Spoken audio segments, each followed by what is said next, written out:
Chase scenes are not a requirement for enjoying Feng Shui 2. It's an extra thing to learn.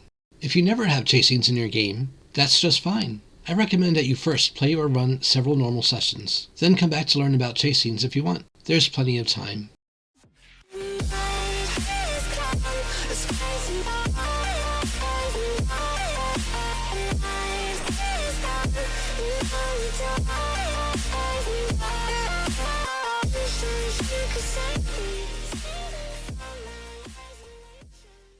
If you're still watching this video, then you decided that you are ready to learn about chase scenes in Feng Shui 2. I am Menacer, and I'm here to help. Feng Shui 2 models chase scenes the way action movies do, and not necessarily how they would be in the really real world. The designers of Feng Shui 2 do not promote any kind of real-world road rage or foolishness, etc. At its most basic level, a chase scene is a contest between two or more drivers, and a contest of how good their vehicle is compared to the other.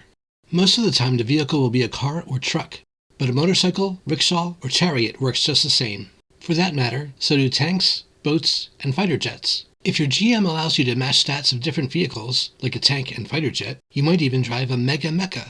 During play, you may run into personalized helicopter packs. These are used with a driving skill. When driving a vehicle you are unfamiliar with, add 2 to the difficulty of any driving checks you make. If you get a boxcar success on a driving check with an unfamiliar vehicle, it turns out you are familiar with it after all, and you continue to be familiar with it throughout the entire campaign. At any time, you can buy familiarity with a vehicle by spending 3 fortune points. When you do this, you keep the familiarity through the rest of the campaign. In either case, you additionally need to offer a plausible explanation for the familiarity, possibly by updating your backstory. Vehicles get their own version of wound points, called chase points. You record accumulated chase points on a wound points tracker for the vehicle. You'll need a separate character sheet for your vehicle. When a vehicle accumulates 25 chase points, all of its occupants suffer a -1 impairment penalty. When a vehicle accumulates 30 chase points, all of its occupants suffer a -2 impairment penalty. When a vehicle accumulates 35 or more chase points, depending on the circumstances, the vehicle either becomes immobilized or suffers a crash. Anyone in a vehicle that crashed takes damage equal to the opponent's driving check outcome plus crunch minus their toughness. I'll tell you about crunch a little later. Like damage, chase points are better to give than to receive. The impairment penalties a character receives from their vehicle taking too many chase points stack with any impairment penalties a character may have from taking wound points, etc. However, characters never get more than a -2 impairment penalty from wound points or chase points, even when combined.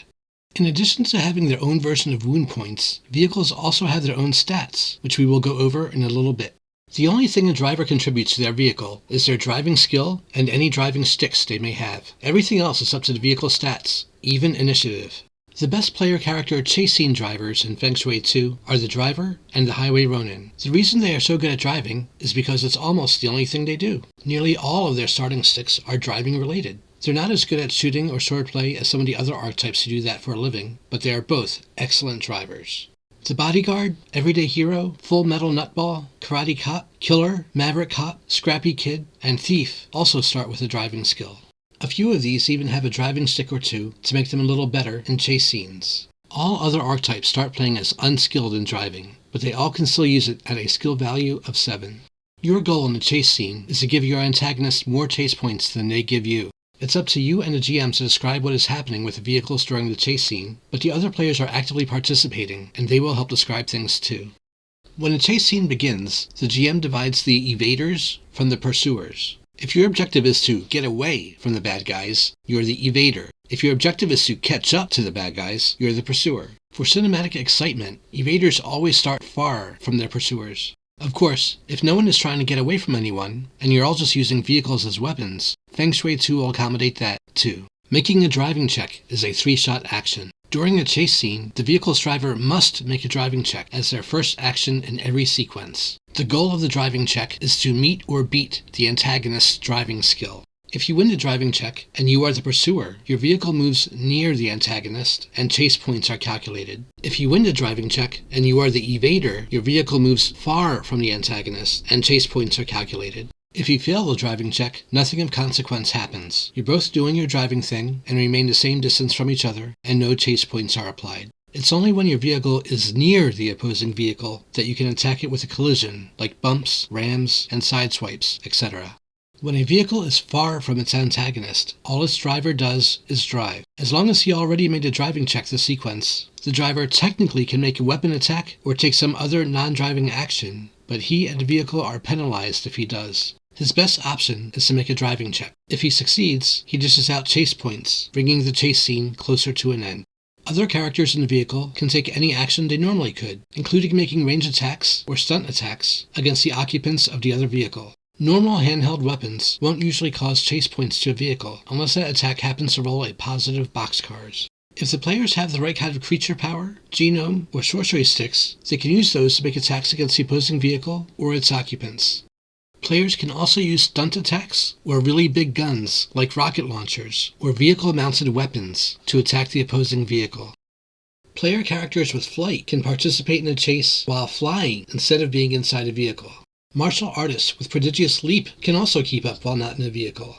Since this is an action movie role-playing game, non-driver vehicle occupants can climb out of the vehicle and fight while jockeying on it. They can also get on or in the opposing vehicle to fight its occupants, etc. Climbing from inside the car to its roof is a 3-shot action that does not require a check.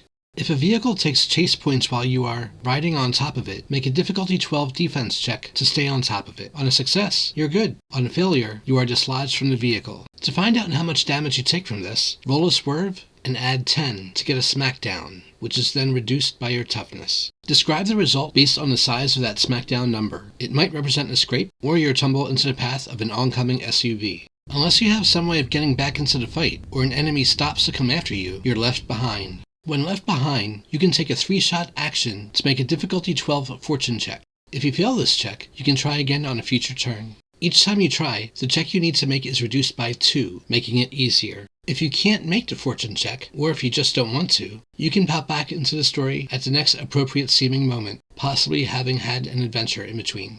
Feng Shui 2 defines each vehicle as having 3 main stats: acceleration, handling, and frame. They also have 2 secondary stats, crunch and squeal. Crunch equals frame plus 2, and squeal equals handling plus 2. Acceleration is only used for initiative. When making initiative checks, each driver uses their vehicle's acceleration value instead of their own speed stat. The highest acceleration result goes first, and so on. Handling measures the vehicle's speed and maneuverability. When you succeed on a driving check to evade an opponent, you dish out chase points to that enemy equal to your driving check outcome plus your vehicle's squeal. The enemy reduces these chase points by their vehicle's handling. Something important you should take away from this is, when a driver succeeds on a driving skill check against an opposing vehicle, usually to move near or far, that opposing vehicle is taking damage. The opposing vehicle reduces the damage it receives by its handling stat. Frame is another version of a vehicle's toughness, and it's a type of attack stat too. When you are using a vehicle to make attacks against another vehicle, like ram and sideswipe, etc., the amount of chase points you deal them is equal to your driving check outcome plus your vehicle's crunch, which is frame plus 2. The enemy reduces these chase points with their vehicle's frame stat. When a vehicle with a lighter frame hits a vehicle with a heavier frame, it still dishes out chase points, but it also takes chase points equal to the difference between the frame values, and these chase points do not get reduced. When you hit a pedestrian combatant, make a driving skill check against the target's defense. If you hit, they take damage equal to your vehicle's frame plus 5. When you make a driving check against a Mook-driven vehicle, and you beat the check by 5 or more, the Mook's vehicle and everyone in it are taken out. It's the named characters behind the wheel that you need to watch out for. The driving skill featured foes are on par with you, but bosses and uber bosses have an unfair advantage. They never suffer impairment penalties from chase points applied to their vehicle. Rules as written say, player character vehicles accumulate condition points when taking damage from collisions, like rams and sideswipes, etc., so that you can keep track of needed repairs. You would record your vehicle's condition points on a separate wound points tracker. To repair a vehicle, make a fix-it check and reduce the vehicle's condition points by your result. One character can make 1 check per scene. Multiple characters can combine their check results in a single scene. When making the check, you must have the time and tools to plausibly make the repairs. The GM decides how long repairs take. Your character's vehicle starts each session with 0 condition points. However, you could have multiple chase scenes in a session, or you could take over a vehicle that has already accumulated condition points. I treat tracking condition points as optional. Sometimes it will be good for the story to keep track of a vehicle's condition points, and sometimes it's just extra work. If your GM decides to track them, keep a separate wound points tracker for condition points, and only mark damage received from enemy rams and sideswipes, etc., not from evader, pursuer, driving checks. Here is a quick summary of chase scenes. Your goal is to give the opposing vehicle 35 or more chase points, without suffering that many yourself. A passenger of a vehicle could do most things they normally could. Most character attacks do not cause chase points to opposing vehicles. Characters usually make ranged attacks or melee stunt attacks against the occupants of other vehicles. As a 3-shot action, passengers can climb out of their vehicle and jockey it. Getting into an opposing vehicle to engage in melee combat is also possible. If the vehicle you are jockeying takes chase points, you may fall off and get seriously hurt and could get left behind. Except for their first turn in each sequence, which must be a driving check, a driver can do non-driving things on their turn, but get penalized if they do.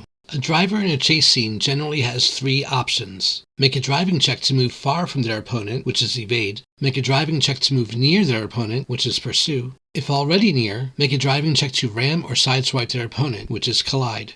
When you succeed on your driving check to evade or pursue, you apply a number of chase points to your opponent's vehicle equal to your driving check's outcome plus your vehicle's squeal, which is handling plus 2. The opposing driver reduces the amount of chase points you give them by subtracting their vehicle's handling. If your GM is tracking condition points, and your opponent gave you chase points with their evade or pursue driving check, you do not record that on your condition points tracker.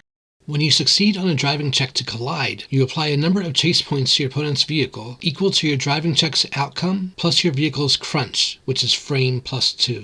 The opposing vehicle reduces these chase points by its frame value. If your vehicle's frame value is lower than the frame value of the vehicle you collided with, your vehicle takes irreducible chase points equal to the difference in the frame values. If your GM is tracking condition points, and you took chase points because your vehicle hit a vehicle with a higher frame value, you also mark the damage received on your condition points tracker. If your GM is tracking condition points, and your opponent gave you chase points with their collision driving check, you also mark the damage received on your condition points tracker. When you fail a chase scene driving check, nothing of consequence happens. You remain the same distance from the opposing vehicle, and no chase points are dealt. You should now have a good understanding of chase scenes in Feng Shui 2. I didn't cover everything, so I encourage you to read pages 147 to 153 of the book. If you have any questions, etc., please let me know. Please share this video with friends, and don't forget to like and subscribe.